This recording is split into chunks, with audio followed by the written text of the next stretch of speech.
Alhamdulillahirabbil alamin wa ala alihi wa ashabihi ajma'in amma ba'd. Rabbi shrah li sadri wa yassir li amri wahlul 'uqdatam min lisani yafqahu qawli. Amin ya rabbal alamin. Bapak Kepala Sekolah dan Dewan Guru beserta yang lainnya, terima kasih atas kehadiran Ibu Bapak sekalian semuanya. Pada kesempatan kali ini kita akan melakukan, atau Ibu Rustini akan melakukan penyebaran aksi nyata, penyebaran dan pemahaman budaya positif. Bu Rustini ini adalah angkatan guru penggerak di Kabupaten Cirebon, angkatan ke-11. Ya, memang proses panjang harus untuk mempersingkat waktu. Nanti Bapak Ibu boleh bertanya jika ada hal yang belum dapat dimengerti apa yang disampaikan oleh Ibu Rustini. Nanti ada sesi tanya jawab, ya, ada nantinya tersebut. Untuk waktu dan tempat kami persilakan. Terima kasih. Assalamualaikum warahmatullahi wabarakatuh. Apa kabar Bapak Ibu semua hari ini? Alhamdulillahirabbil alamin. Pada kesempatan yang berbahagia ini kita dapat berkumpul bersama untuk melakukan diseminasi, melakukan aksi nyata dari modul 1.4 tentang budaya positif.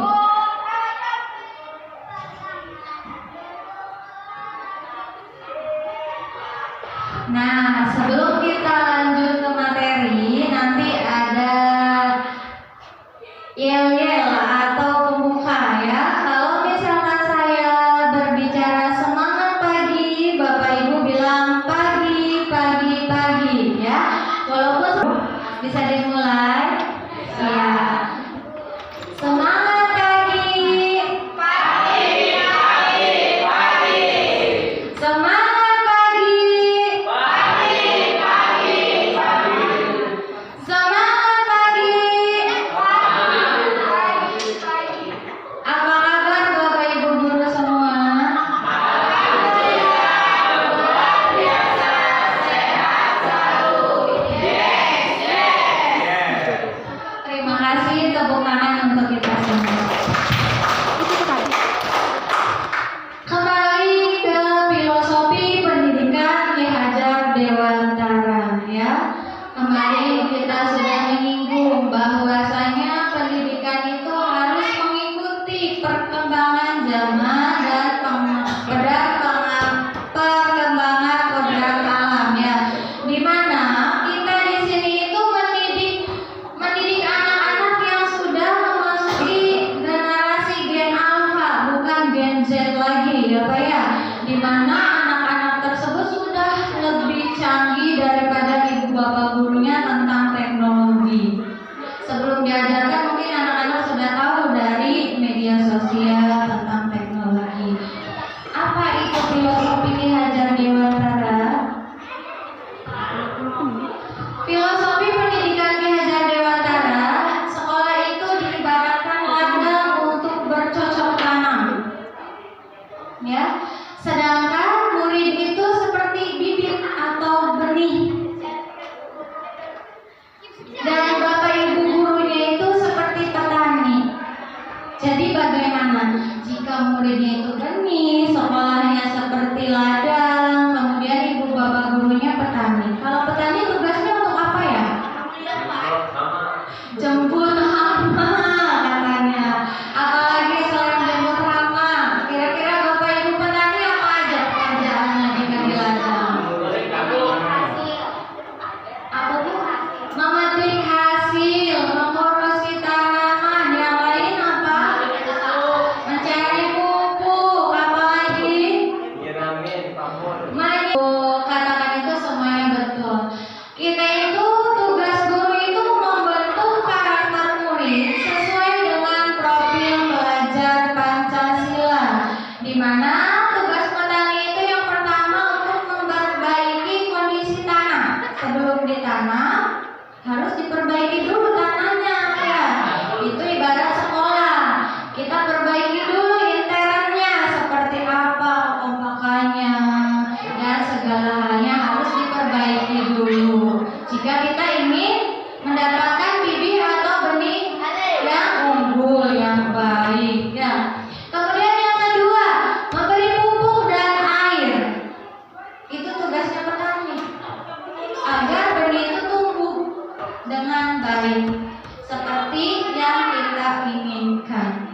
Ya. Kemudian yang terakhir, membasmi hama yang mengganggu hidup bibit tanaman. Dewantara ini ada yang mengenal tidak? Jika diaplikasikan di sekolah, seperti apa? Boleh dijelaskan Ibu, enggak? Ibu ini?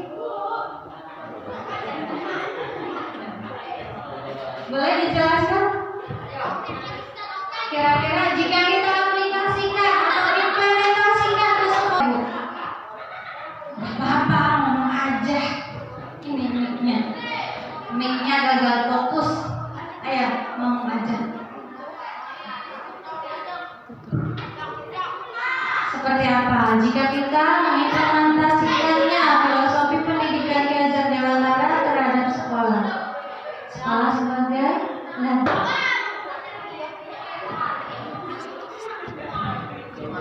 Jadi murid ini akan kita didik ke dalam tampil di depan dan bisa menjadi lebih pintar lagi. Terima kasih atas penjelasannya. Mungkin dari yang lain ada yang mau menambahkan? Yang lain ada yang mau menambahkan?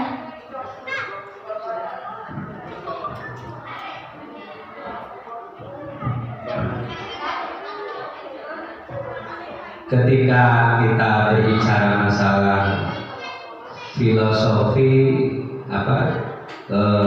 pendidikan Ki Hajar Dewantara, kaitannya dengan tadi contoh seperti halnya kita mengurusi tanaman, karena memang yang namanya manusia itu ketika misalnya masuk sekolah, terutama di kita di SMP itu masih bahan, ya, seperti halnya petani menanam tanaman tersebut kan masih dari nol. Nah, sehingga si guru tersebut wajib untuk mendidik, memperbaiki, menginformasikan informasi yang baik, sehingga si anak tersebut berubah gitu dari awal nol, seperti halnya petani menanam benih gitu. Contohnya misalnya dengan memberikan ajaran-ajaran di kelas, atau misalnya ketika di luar itu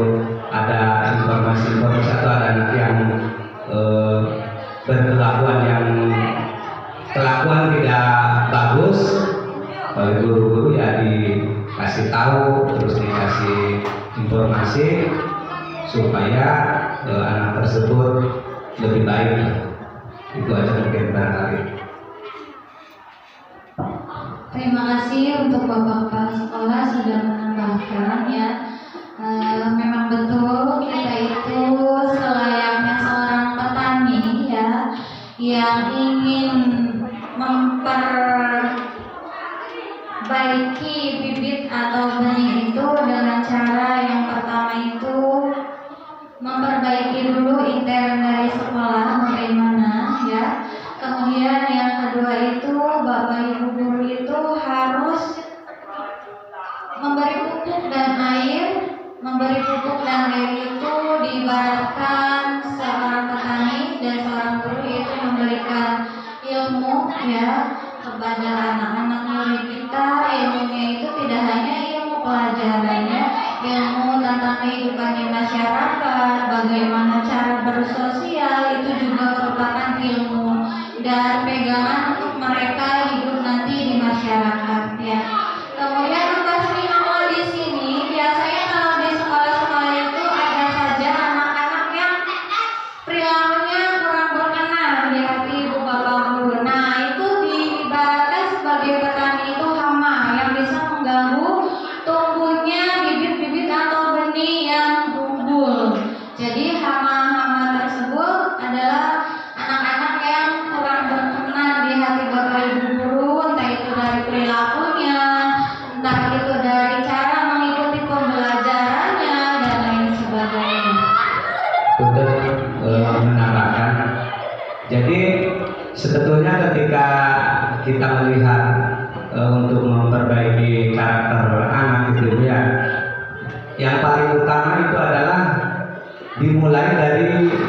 kitanya sendiri.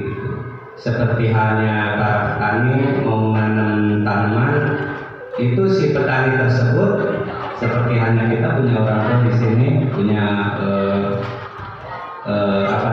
tanaman padi lah gitu, itu ngerti terhadap tanaman yang akan ditanam. Nah, sehingga pengalaman wawasan tersebut harus ngerti dan paham gitu. Cuman mungkin bedanya kan antara manusia dengan tanaman kan lain. Nah, kita di sini sebagai guru itu ketika sebelum membentuk atau merubah karakter si anak tersebut, seharusnya dimulai dari kita diri sendiri, dari guru-guru kita sendiri gitu. Soalnya apa? Kalau misalnya kita sendiri karakternya belum bagus, ya anak-anak juga belum bisa mengikuti. Nah, ya seharusnya kita ini adalah memberikan tauladan, memberikan contoh yang bagus kepada anaknya supaya antara ucapan dengan tingkah laku tersebut pas. Nah, nanti oleh anak-anak itu dirasakan dan dilakukan gitu.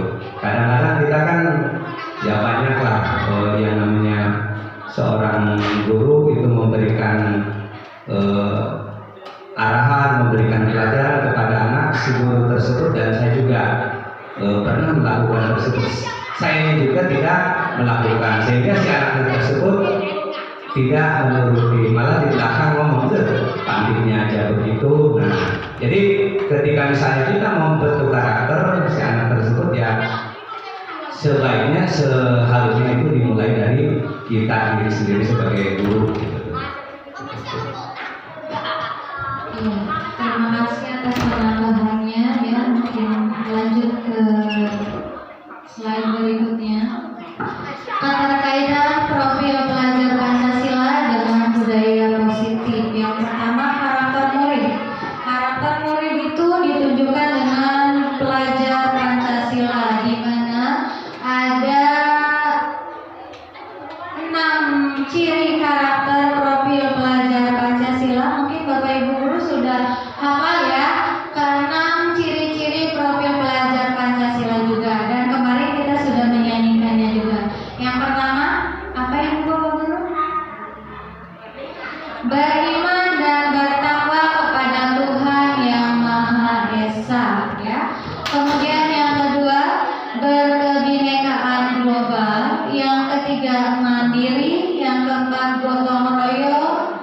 Yang kelima, bernalar kritis. Dan yang terakhir, kreatif. Itu merupakan ciri-ciri profil pelajar Pancasila. Setelah karakter murid dibentuk dengan profil pelajar Pancasila, barulah kita masuk ke keyakinan kelas ya. Keyakinan kelas itu dibentuk dari awal pembelajaran masuk ya, di semester 1 ataupun di semester 2. Biasanya yang membentuk keyakinan kelas itu adalah kesepakatan antara guru dan muridnya ya, di mana keyakinan kelas itu untuk mencapai target kelas atau pembelajaran apa sih yang ingin anak dapatkan atau ingin anak rasakan pada nanti saat 1 semester tersebut. Keyakinan kelas dan peraturan kelas itu adalah hal yang sama, betul apa salah? Iya, keyakinan kelas biasanya dibuat oleh kesepakatan bersama, betul apa salah? Betul ya. Nah, kenapa kita itu membentuk keyakinan kelas? Untuk menciptakan yang pertama budaya positif, ya. Kemudian yang kedua lingkungan positif, ketiga keyakinan kelas, dan yang keempat peraturan kelas. Jadi peraturan kelas itu dibentuk setelah terbentuknya keyakinan kelas. Jadi untuk wali kelas itu yang pertama, jika semester pertama masuk ke kelas, itu yang dibentuk keyakinan kelas dulu. Setelah keyakinan kelas dibentuk, baru kesepakatan untuk menjadi peraturan kelas dalam menciptakan budaya positif ya. Kemudian lagi dan lagi ciri-ciri profil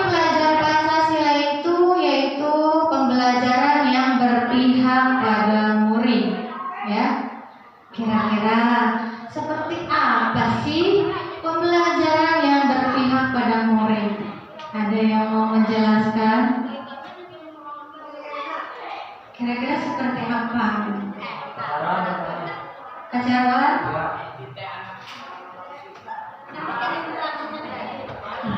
Mungkin kita lanjut ya. Nanti di sesi tanggapan saja. Nah, ini dia Bapak Ibu. Bedanya peraturan kelas dan keyakinan kelas, ya. Peraturan kelas yang pertama itu kembalikan barang ke tempatnya. Nah, sikap dari keyakinan kelas itu apa kira-kira? Bertanggung jawab. Kemudian yang kedua, dilarang mengganggu orang lain. Keyakinan kelas yang sudah kita sepakati yaitu saling menghormati. Hadir di sekolah 15 menit sebelum pembelajaran. Contoh keyakinan kelas itu sikap yang saling menghormati orang lain atau komitmen. Ya, bisa dibaca Bapak Ibu kira-kira perbedaan peraturan kelas dan keyakinan kelas. Sudah jelas di sini? Sudah jelas ya?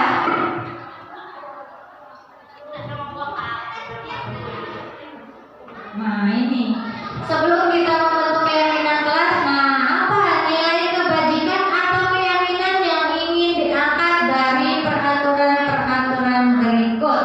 Misalkan saya mengambil contoh, menggunakan helm saat mengendarai motor. Untuk apa itu? Keselamatan, ya. Kemudian yang kedua, membuang sampah pada tempatnya. Sikap apa itu? Kebersihan. Kemudian yang ketiga, dilarang menggunakan kata-kata kasar.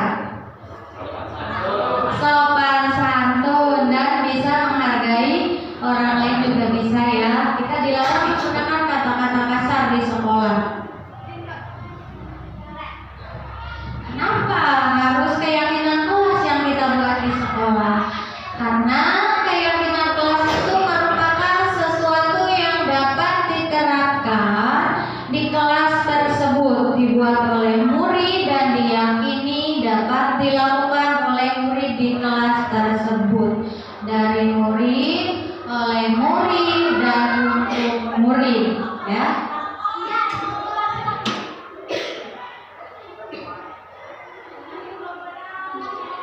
Ini merupakan contoh keyakinan kelas ya yang sudah dibentuk. Misalkan yang pertama, contohnya itu bersifat lebih abstrak daripada peraturan yang lebih rinci dan konkret. Pembentukan nilai-nilai keyakinan kelas. Jadi sifatnya itu harus abstrak. Kemudian yang kedua berupa pernyataan-pernyataan universal. Yang ketiga, keyakinan kelas senantiasa dibuat dalam bentuk positif agar anak bisa mengikuti. Kemudian semua warga kelas hendaknya ikut berkontribusi dalam pembuatan keyakinan kelas lewat kegiatan curah pendapat. Jadi setiap kelas itu anak-anaknya harus mengeluarkan pendapat untuk membentuk keyakinan kelas. Kemudian yang keempat, yang kelima, tidak terlalu banyak sehingga mudah dimengerti atau diingat oleh anak didik. Sesuatu yang dapat diterapkan di lingkungan sekolah, keyakinan kelas itu. Kemudian bersedia meninjau kembali keyakinan kelas dari waktu ke waktu. Barangkali ada anak yang tidak mengerjakan atau anak yang melanggar, kita bisa meninjau kembali keyakinan kelas yang sudah kita buat. Setelah keyakinan kelas kita bentuk, baru kita ke kesepakatan kelas. Ya, misalkan di sini juga sudah ada ya di kelas 7. Contoh kesepakatan kelas di mana Bu? Ya, sudah ada ya. Di sini sudah ada dan contohnya misalkan tepat waktu dan masuk keluar kelas tepat waktu. Kemudian berdoa sebelum dan sesudah belajar.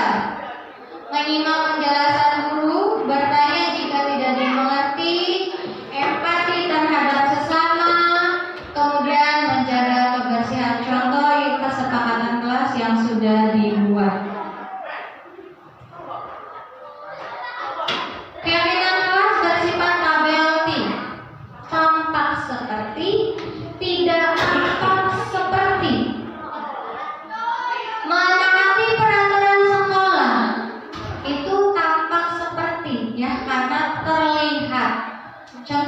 kira-kira? Menaati peraturan sekolah, memakai atribut, tampak ya Bu ya, kelihatan ya. Kemudian yang kedua, membuang sampah di tempatnya, ya, tampak juga, kelihatan juga tindakannya ya. Kemudian suka membantu orang lain, terlihat juga. Kemudian rajin.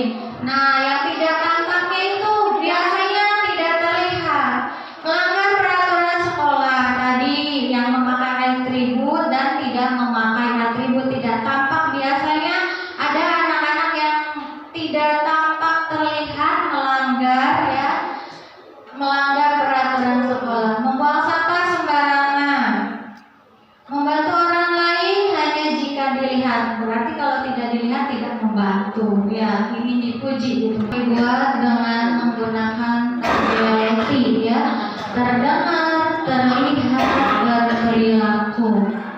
Mari kita sama-sama menyimak dan membacanya. Yang terdengar, seorang siswa berbicara. Teman-teman, hari ini ayo kita bikin bersama. Itu kan terdengar ya. Ya. Kemudian yang terlihatnya, saling memberikan dukungan untuk tujuan bersama kelas yang nyaman. Contoh piket kelas, membuat atribut-atribut yang dibutuhkan oleh kelas. Di sini kelas 7 atributnya sudah lengkap ya. Dari mulai diagram, struktur, dan kesepakatan kelas sudah. Perilaku, pembagian tugas dengan anggota kelompok piket itu merupakan keyakinan kelas yang dibentuk dengan ability, dengan cara berperilaku. Ya.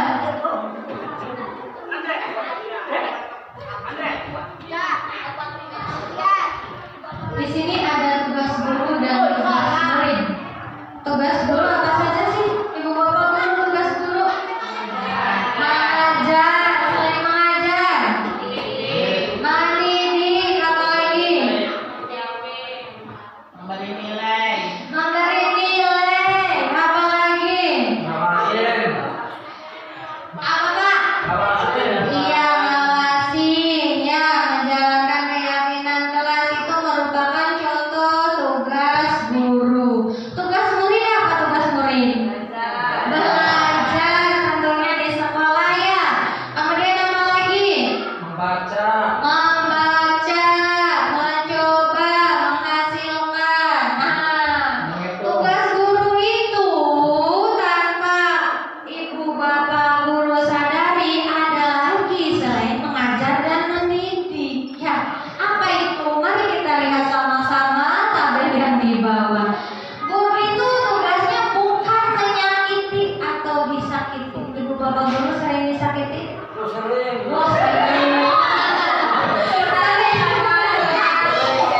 menyakiti tidak ibu bapak guru? Alhamdulillah kalau tidak. Guru itu jangan memaksa anak untuk belajar. Nah loh, kok bisa? Kan harusnya di sekolah itu belajar ya. Tapi kok jangan memaksakan. Nah itu, makanya di sini mari kita pelajari tentang budaya positif di sekolah yang belajarnya itu berpihak pada murid. Kemudian guru itu bukan untuk merapikan barang-barang murid. Jadi kalau misalkan tasnya ketinggalan gak usah diambil ya. Gak usah. Terserah. Jadi mau hilang mau apa gak apa-apa ya. Seharusnya disimpan ya Pak ya. Iya, tapi di sini kok tidak boleh ya, tidak boleh merapikan barang-barang murid. Takut orang tuanya nanti datang nanyain ke sini. Nah itu Anak dia. saya ketinggalan kertas, kok di sekolahnya nggak ada, kemana? Dijual. Iya. Iya, harusnya seperti itu.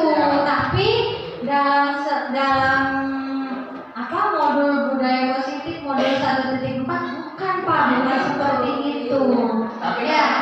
tapi kalau saya sebagai penjaga jadi saya mah jadi siap ngelawatin gitu. Oh iya, kalau ibaratkan Bapak sebagai penjaga siap merawati. Ya, terima kasih, bagus sekali. Kemudian guru itu bukan menyiapkan makanan atau barang-barang alat tulis.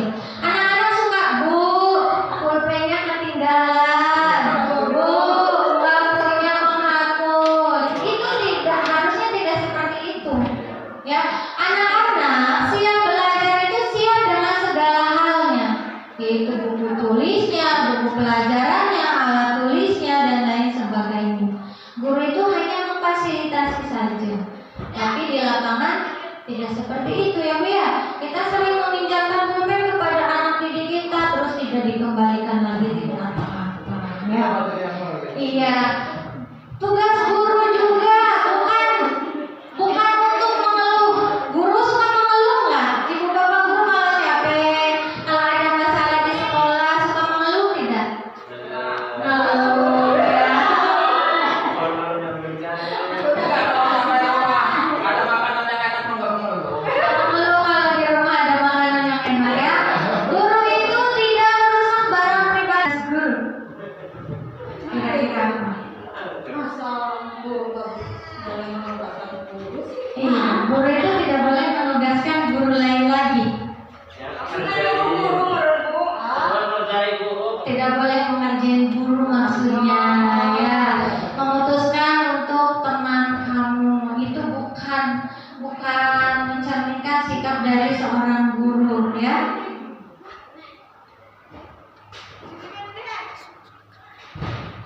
Seiring dengan perkembangan zaman, ada perubahan paradigma tentang pendidikan, di mana sekarang begini ya. Bapak Ibu guru buka tangan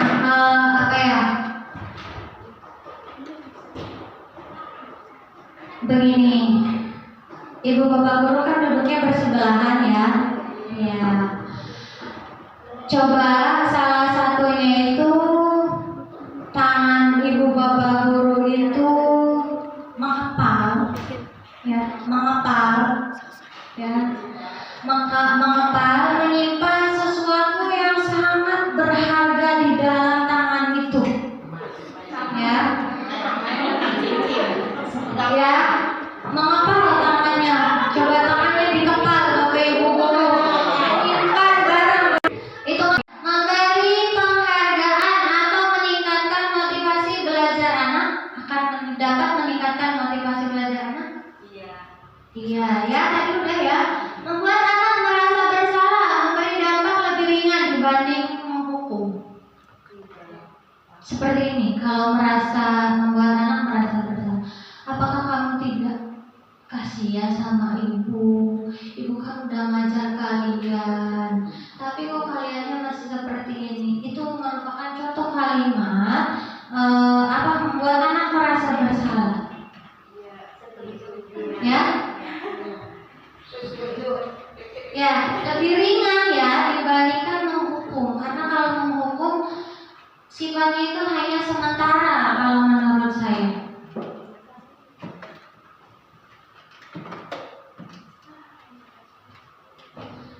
Tugas perbedaan hukuman atau konsekuensi. Mencatat 100 kali di dalam buku dengan kalimat saya tidak akan terlambat lagi. Hukuman atau konsekuensi? Hukuman atau konsekuensi? Hukuman? Hukuman atau konsekuensi? Konsekuensi kenapa tetangga Hukuman atau konsekuensi?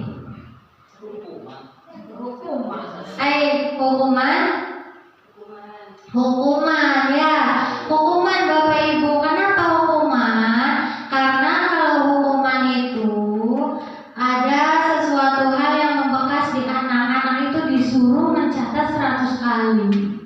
Ya, di dalam buku dengan kalimat saya tidak akan terlambat lagi. Kemudian lari mengelilingi lapangan basket 2 kali karena terlambat. Datang ke sekolah, hukuman atau konsekuensi? Hukuman ya. Hukuman mengelilingi, dari kata mengelilingi lapangan. Ya. Membersihkan coretan yang dibuatnya di meja tulis. Konsekuensi apa hukuman? Konsekuensi ya. Bapak Ibu guru udah paham ya.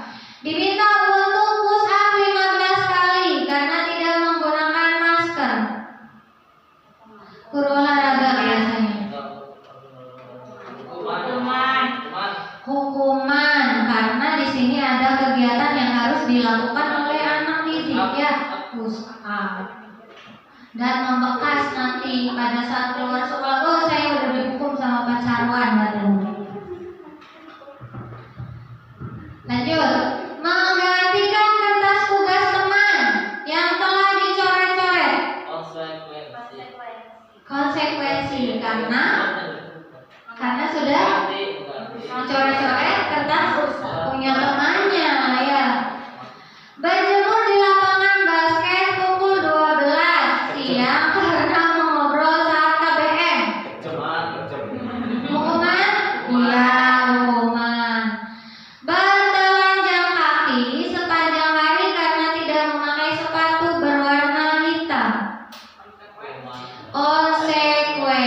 konsekuensi ya, karena tidak memakai sepatu berwarna hitam. Enggak punya, ya aku dulu buat beli ya. Berdiri di depan kelas sambil mengangkat kaki satu karena tidak bisa menjawab pertanyaan. Hukuman ya. Membersihkan tumpahan air di meja tulis karena tersenggol. Konsekuensi. Lari mengelilingi lapangan basket 2 kali karena terlambat 10 menit. Hukuman karena di sini ada lari mengelilingi lapangan. Kehilangan 10 menit. Jam istirahat karena terlambat masuk kelas. Konsekuensi. Duduk di bangku pinggir lapangan pada jam istirahat karena berderai itu mencederai teman saat bermain di lapangan.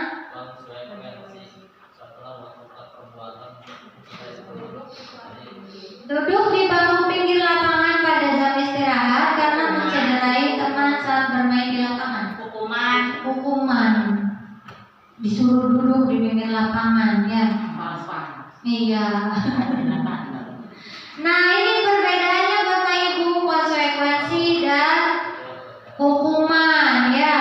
Kalau hukuman itu sesuatu yang menyakitkan harus terjadi. Contoh tadi lari mengelilingi lapangan ya, duduk di lapangan, itu adalah contoh dari hukuman.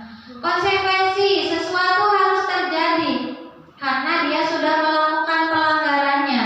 Contoh tadi tidak memakai sepatu berwarna hitam, disuruh lari tidak menggunakan sepatu. Itu adalah konsekuensi. Tidak nyaman untuk murid atau anak untuk jangka waktu pendek, hanya sementara sifatnya.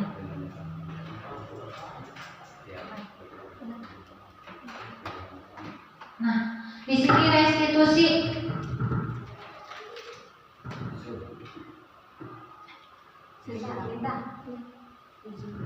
Apa itu restitusi?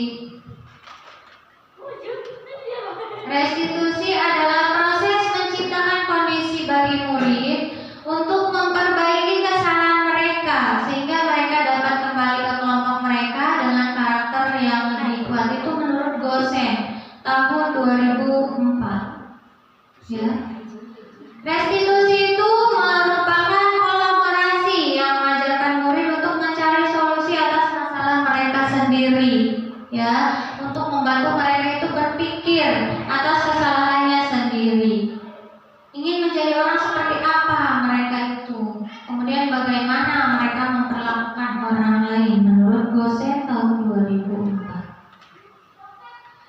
9 ciri-ciri restitusi. Belajar dari kesalahan, bukan menebus kesalahan. Memperbaiki hubungan, menawarkan bukan memaksa. Restitusi diri adalah cara terbaik, menuntun untuk melihat ke dalam diri, mencari kebutuhan dasar yang mendasari tindakan, berfokus pada karakter bukan tindakan. Berfokus pada solusi, mengembalikan murid yang berbuat salah pada kelompoknya. Itu adalah ciri-ciri restitusi. Kemudian kebutuhan dasar manusia, ada 5 kebutuhan dasar manusia. Yang pertama untuk bertahan hidup, yang kedua untuk diterima di masyarakat dimanapun mereka akan tinggal, yang ketiga kebebasan, yang keempat kesenangan, dan yang kelima kekuatan. 5 kebutuhan dasar manusia. Ketika murid melakukan suatu perbuatan yang bertentangan dengan nilai-nilai kebajikan atau melanggar peraturan, hal itu disebabkan karena mereka itu gagal untuk memenuhi kebutuhan dasar mereka.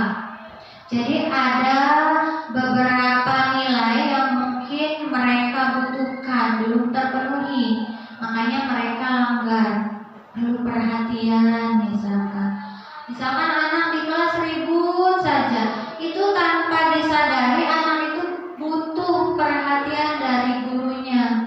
Ada 5 kebutuhan dasar yang belum mereka dapatkan, yaitu tentang misalkan kebebasan. Ini adalah penjelasan dari kebutuhan yang 5 itu. Yang pertama, bertahan hidup. Contohnya itu kesehatan, rumah, dan makanan. Kebutuhan biologis sebagai bagian dari proses reproduksi, termasuk kebutuhan untuk tetap bertahan hidup.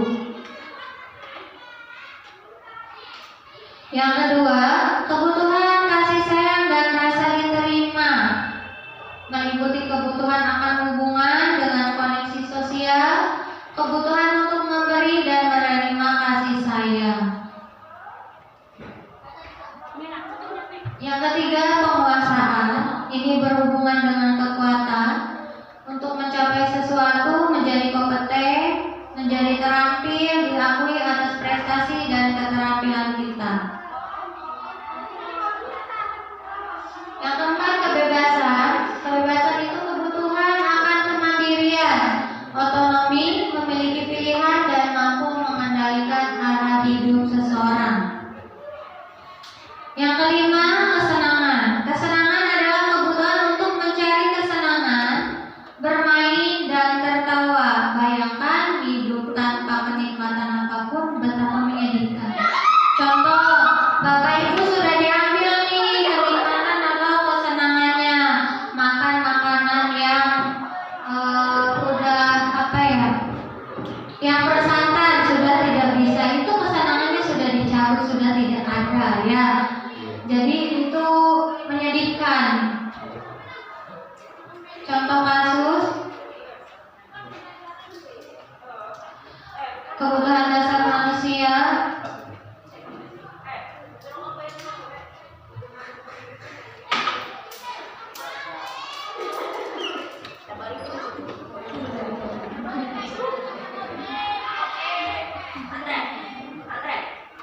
Lima posisi kontrol ya.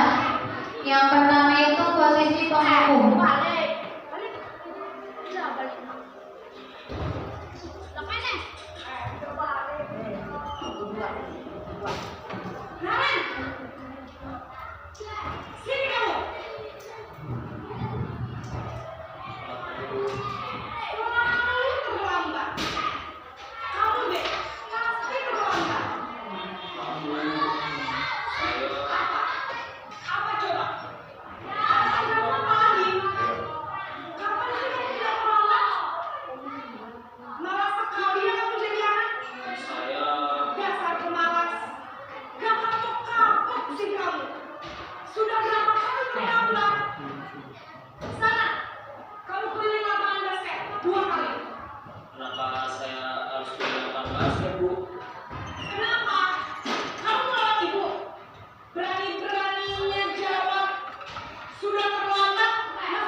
usah lagi ya nak ya. Ibu tidak akan kuat lagi kalau kamu begini terus. Bisa jantungan kalau ibu tegur bapak kelas sekolah ini. Sampai cepat kelas. Maaf ya Bu, maaf sekali. Ya, itu ciri-ciri dari seorang guru membuat merasa bersalah. Kamu gak kasihan ke ibu, nanti ibu ditegur kepala sekolah. Itu ciri-ciri kalimatnya, ya. Teman, penghukum posisi teman.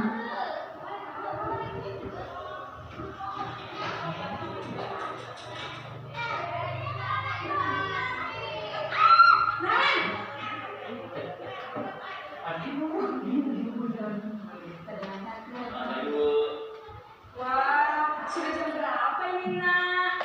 Terlambat lagi ya saya. iya Bu, habis ibu saya lupa bangunkan saya Bu.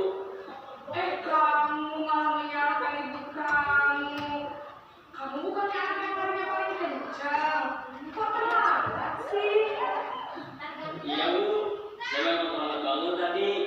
Jadi biar bisa kencang, tetap gak kesenjang Bu.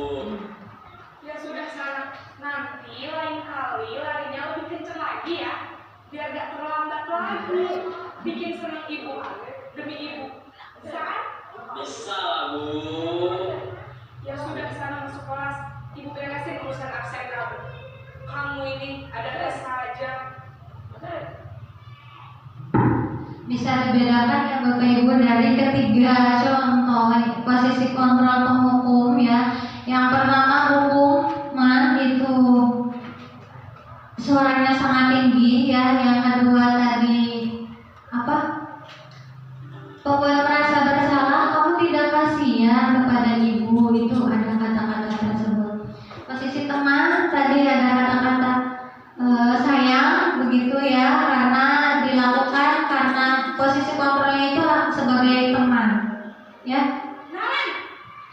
Ini adalah posisi kontrol sebagai pemantau atau memonitoring.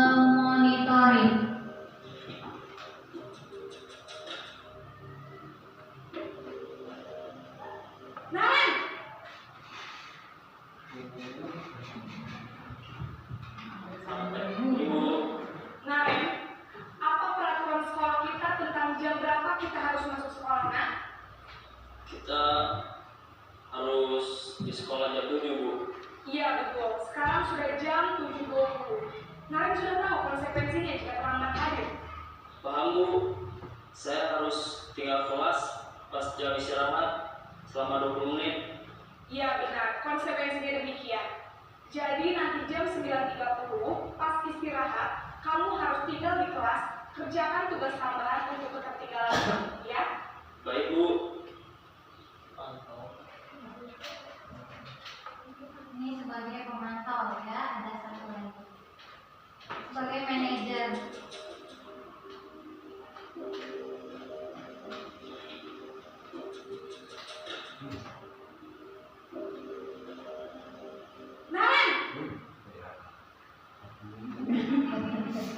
Selamat pagi Bu. Selamat pagi Naren. Maaf Bu, saya terlambat. Iya, sekolah masuknya jam 7, sekarang sudah jam 7.20. Jadi sekarang bagaimana ini Naren? Maaf Bu, saya lupa setel alarm saya semalam. Baiklah, menurut kamu, keyakinan sekolah yang mana yang perlu kamu tingkatkan? Menghargai diri sendiri dan orang lain mungkin ya Bu. Setuju. Jadi, apakah Naren meyakini prinsip saling menghormati tersebut? Iya Bu, saya meyakininya. Apakah Naren bersedia memperbaiki masalah keterlambatan ini? Bersedia Bu. Bagaimana kamu akan perbaiki masalah keterlambatan ini? Saya akan coba untuk tidak lupa menyetel alarm saya Bu. Baik, kalau Naren mau nyetel alarm di rumah, ada orang yang kira-kira bisa bantu mengingatkan. Ada Bu, kakak saya, Kak Emma. Ada lagi selain Kak Emma? Selain Kak Emma, ada ibu saya. Baik, jadi yang mengingatkan Naren adalah Kak Emma dan ibu kamu ya. Kira-kira akan mulai setel alarm kapan nih Naren? setelah pulang sekolah akan segera saya lakukan. Baik, jadi Naren akan setel alarm untuk bangun besok pagi dan akan diingatkan oleh kakak dan ibunda Naren ya. Ada lagi yang mungkin perlu dilakukan Naren agar tidak terlambat bangun lagi? Tidak ada, Bu. Baik Naren, terima kasih untuk kerjasama kamu. Sekarang kamu perlu kembali ke kelas untuk belajar. Baik, Bu. Terima kasih. Nah, bagaimana Bapak Ibu dari kelima posisi kontrol kita sebagai guru dalam menghukum siswa? Ya, kira-kira yang pernah Ibu Bapak lakukan yang mana? Posisi kontrol yang mana? Hukuman, merasa bersalah, kemudian teman, manajer, yang satunya lagi pemantau. Ya, kira-kira yang pernah dilakukan yang mana? Merasa bersalah, ya, karena dia sering, ya, 1, 2 ya yang paling sering. Iya, sebenarnya Bapak Ibu hukuman itu tidak mesti ke fisik saja ya. Hukuman itu bisa dilakukan dengan kita mencoba pendekatan terhadap anak ya. Kemudian sudah Bapak Ibu coba tangannya di kepala ya. Dengan sekuat-kuatnya. Dengan sekuat-kuatnya sudah. Coba Ibu bayangin kalau kepala Ibu Bapak itu di dalamnya ada barang-barang yang tidak bisa Ibu kasihkan ke orang lain. Barang-barang yang sangat-sangat berharga. Ke anak, ke suami pun tidak akan Ibu Bapak kasih. Ya. Sudah di kepala? Sudah. Coba teman yang di sampingnya. Teman yang di sampingnya mencoba untuk membuka kepala itu. Kira-kira bisa tidak? Coba. Teman yang sampingnya kira-kira mencoba untuk membuka kepala tangan tersebut. Kira-kira bisa tidak? Bisa tidak? Tidak bisa ya? Tidak bisa. Kenapa tidak bisa? Ya, karena mempertahankan barang yang sangat berharga di dalamnya. Jadi siapapun yang mencoba ingin membukanya tidak akan bisa. Ya, karena sudah dipegang erat, sudah dikepal dengan erat. Ya. Yang kepala ada bukannya maaf ya.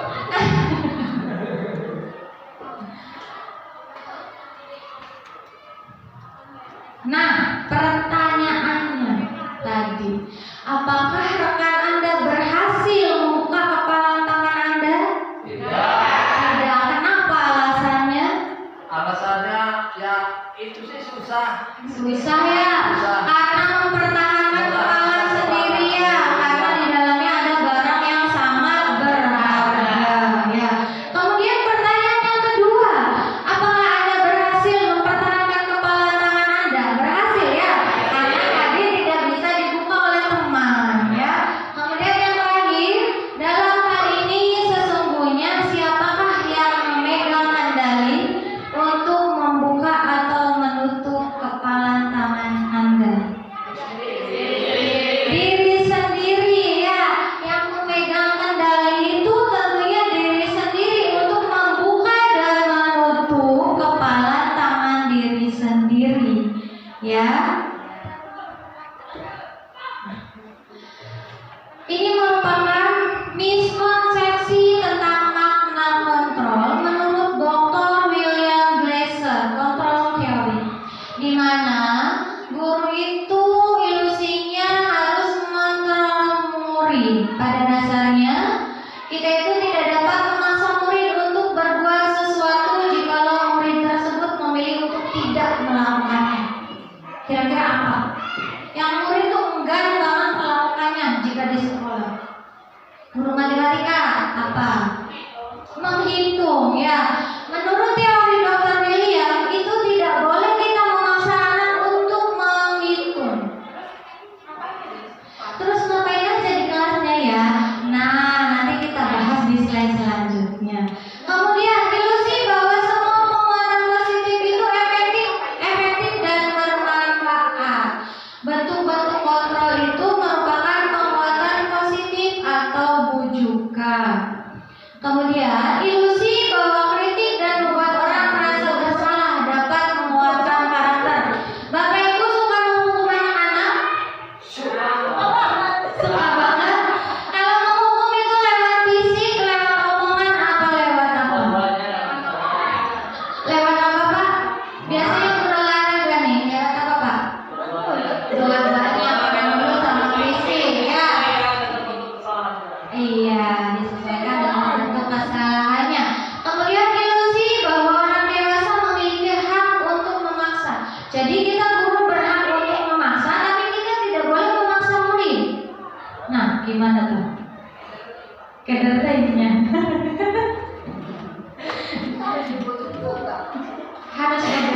juga. Nah, di sini kita akan bahas ya tentang disiplin positif. Pertanyaannya, bagaimana cara membuat murid itu disiplin? Dari mana, Bu? Dari dirinya sendiri, dari gurunya sendiri ya, menjadi contoh ya atau role model ya buat anak-anak supaya mencontoh dari gurunya. Kalau ibu bapak gurunya berpakaian tidak rapi, jangan salahkan murid untuk berpakaian rapi ya Bapak Ibu. Kemudian jika muridnya mau berbicara seperti ini, ibu bapak gurunya aja tidak pakai sepatu, masa kita pakai sepatu? Jangan salahkan murid, karena kita itu sebagai role model di sekolah, sebagai panutan, katanya guru itu digugu dan ditiru ya. Jadi anak itu menggugu dan meniru dari bapak ibu gurunya. Begitu. Kalau anak kesiangan terus datangnya, berarti ibu bapak gurunya siang datangnya ya. Ya, pertanyaan yang kedua, siapa yang mendisiplinkan murid? Diri pribadi si murid. Diri muridnya sendiri. Yang ketiga, mengapa murid itu harus memiliki sikap disiplin? Iya, rasa tanggung jawab dari muridnya sendiri. Nah, ini ibu bapak guru, pengertian disiplin menurut Ki Hajar Dewantara. Disiplin itu memotivasi internal murid, bukan dari eksternalnya. Internalnya itu dari dalam, ya. Iya, dari dirinya sendiri, bukan hanya dari eksternalnya, ya.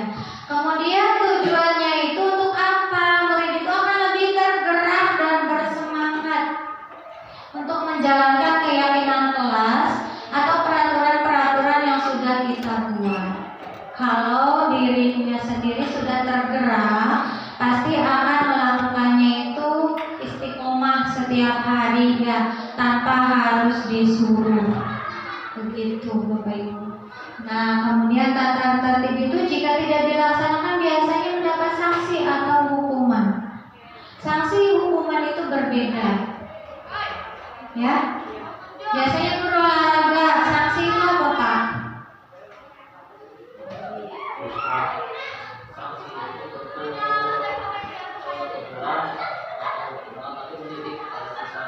Iya, sifatnya kalau sanksi itu sementara atau berkelanjutan? Berkelanjutan. Kalau hukuman?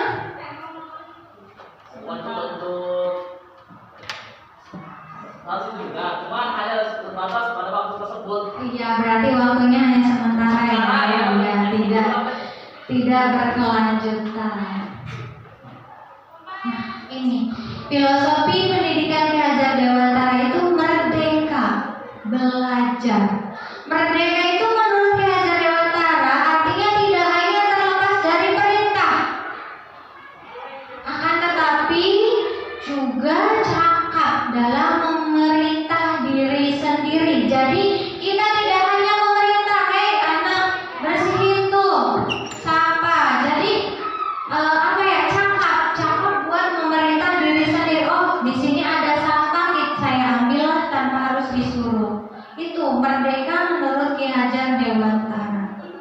Ya, jadi cakap untuk memerintah diri sendiri, jangan diatur. Ya.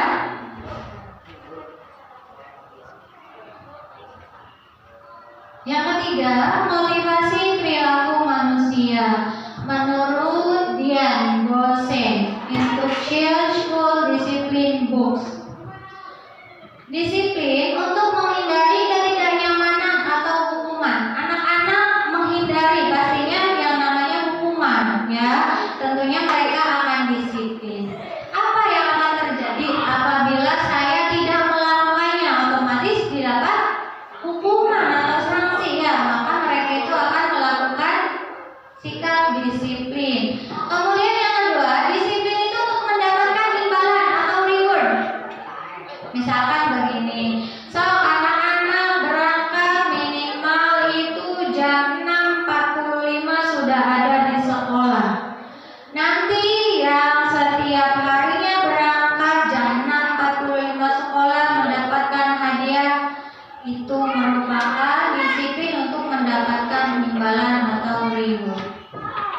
penghargaan dari orang lain. Motivasinya itu dari motivasi luar, karena anak disiplin itu karena mau mendapatkan imbalan, bukan dari dalam diri sendiri, ya. Kemudian yang ketiga, disiplin untuk menjadi orang yang mereka inginkan dan menghargai diri sendiri dengan nilai-nilai yang mereka percaya yang datang dari diri mereka sendiri. Ini adalah motivasi internal, motivasi yang tertanam dari dalam diri sendiri. Tidak perlu adanya perintah dari orang lain. Tujuannya untuk mendisiplinkan positif. Saya mau menjadi orang seperti apa bila saya melakukannya. Ya. Penjelasan motivasi perilaku manusia. Motivasi perilaku manusia dibagi menjadi beberapa. Yang pertama, untuk menghindari ketidaknyamanan atau hukuman. Ini adalah tingkatan terendah dari motivasi perilaku manusia. Biasanya orang yang memotivasinya itu perilakunya untuk menghindari hukuman atau ketidaknyamanan. Contoh, anak piket. Kalau tidak piket mendapatkan hukuman atau sanksi, ya. Yang kedua, untuk mendapatkan imbalan tadi, reward dari orang lain atau penghargaan dari orang lain. Yang ketiga, untuk menjadi orang yang mereka inginkan dan menghargai diri sendiri dengan nilai-nilai yang mereka percaya.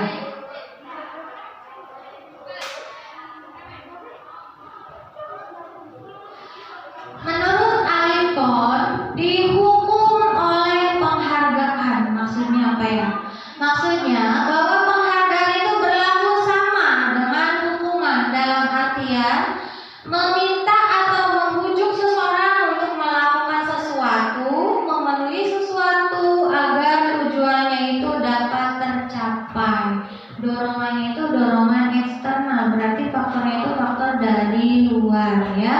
Beberapa dampak dari pemberian penghargaan. Anak rajin berangkat karena ingin mendapatkan hadiah. Anak piket karena ingin mendapatkan hadiah. Tadi karena ada reward atau penghargaan dari orang lain, ya. Dihukum oleh penghargaan. Pengaruh jarak pendek dan jangka panjangnya. Penghargaan itu dapat merusak hubungan. Contohnya seperti apa? Ada yang bisa menjelaskan? Kesenjangan sosial, ya. Misalkan si A dikasih hadiah karena dia sudah rajin berangkatnya. Si B karena tidak rajin berangkatnya tidak mendapatkan hadiah. Itu akan mengganggu atau merusak hubungan mereka tanpa ibu bapak sadari, ya. Penghargaan itu dapat merusak hubungan. Kemudian penghargaan dan menghukum. Penghargaan menurunkan kualitas. Penghargaan tidak efektif. Penghargaan mengurangi motivasi intrinsik siswa. Itu adalah hukum oleh penghargaan. Nah, disiplin positif. Seseorang yang memiliki disiplin diri berarti mereka bisa bertanggung jawab terhadap apa yang dilakukannya, karena mereka mendasarkan tindakan mereka pada nilai-nilai kebajikan universal. Nilai-nilai kebajikan universal yang berlaku untuk semua jenis manusia terlepas dari asal sosial, etnis, dan budaya mereka. Nilai-nilai ini merupakan payung besar dari sikap dan perilaku kita, atau nilai-nilai ini merupakan fondasi kita dalam berperilaku. Ini adalah beberapa contoh dari nilai-nilai universal. Yang pertama, ciri dari profil pelajar Pancasila, tadi ada 6, ya. Yang kedua itu dari Ibu Freemani, Yes Program FYP, bukan FYP yang di TikTok, ya. Sikap murid itu yang pertama harus toleransi,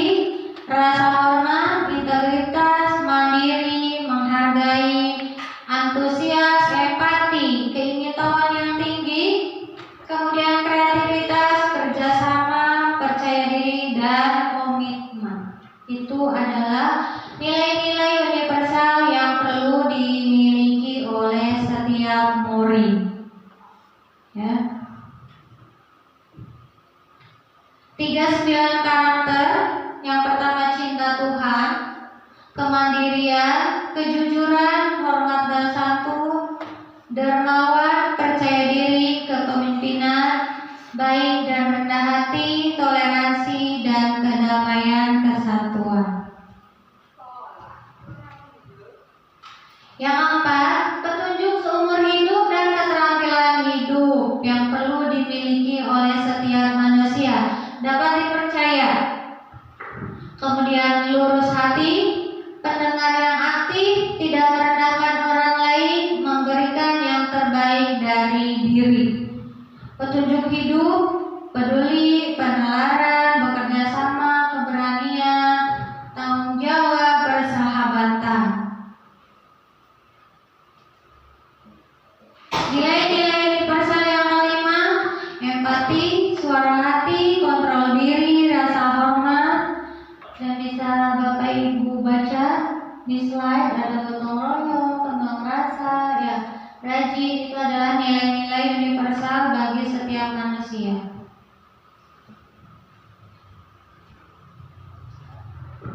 Apa nilai kebajikan atau keyakinan yang ingin diangkat dari peraturan-peraturan berikut? Misalkan tadi menggunakan helm saat mengendarai motor. Nilai-nilai kebajikannya apa? Dapat melindungi diri sendiri. Kemudian membuang sampah pada tempatnya. Kebersihan. Kemudian kembalikan barang ke tempatnya. Tanggung jawab. Dilarang mengganggu orang lain. Menghargai, ya. Ini sudah kita bahas tadi, ya. Nah, ini di sekolah biasanya ada peraturan dilarang merokok. Nilai-nilai kebajikan atau keyakinan yang ingin kita angkat dari peraturan tersebut apa kira-kira? Menjaga kesehatan, karena merokok itu tidak sehat, ya. Merokok itu tidak sehat, ya. Bapak Ibu, karena bapak-bapak, ya. Kalau bapak sih nanti merokoknya di luar jam kelas, ya. Di luar jam kelas. Menggunakan masker untuk apa? Kesehatan, ya. Karena biar tidak ada polusi. Berjalan di kelas dan koridor. Berjalan di kelas boleh? Boleh? Saat tidak ada jam pelajaran, kira-kira nilai kebajikan atau keyakinan yang ingin diangkatnya apa? Berjalan di kelas. Kesehatan? Iya, kesehatannya olahraga, ya, Bu, ya? Iya. Hukuman atau konsekuensi atau restitusi.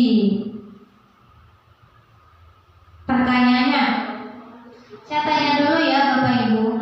Hukuman di sekolah dapat mendisiplinkan anak? Tidak. Alasannya kenapa?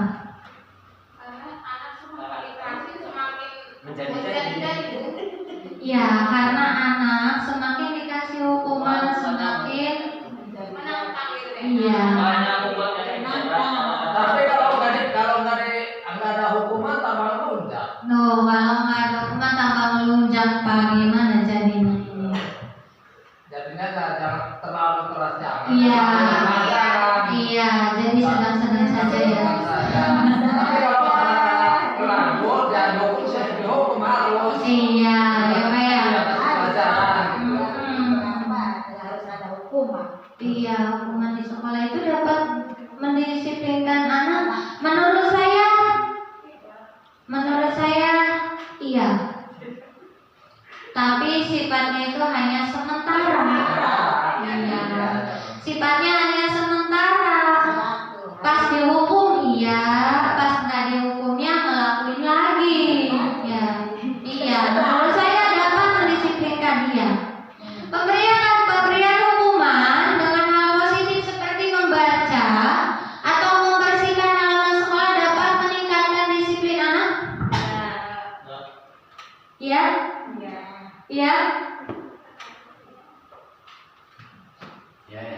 Iya, ya. Memberi penghargaan dapat meningkatkan motivasi belajar anak. Iya, ya. Karena anak itu dikasih reward atau hadiah sedikit saja sudah senang gitu ya. Setiap pembelajaran dikasih permen aja, anak udah senang Bu. Ya, kita modalnya modal sedikit aja tiap masuk kelas tuh. Kita beli jajanan, nah yang masuk atau yang berani tampil di depan kita kasih reward, pasti anak senang. Ya, anak itu tidak mesti dikasih reward yang banyak, yang bangga, dikasih pujian juga senang. Ya. Bisa mengetahui dan memahami mana-mana yang lebih suka, itu maksudnya seperti itu. Terima kasih Bu Yana.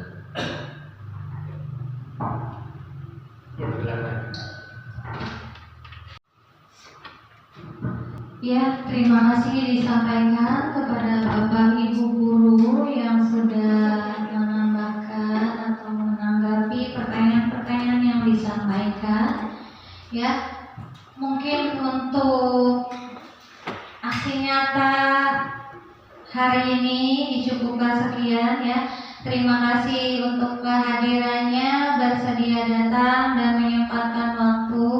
Semoga apa yang sudah kita lakukan menjadi ladang pahala buat kita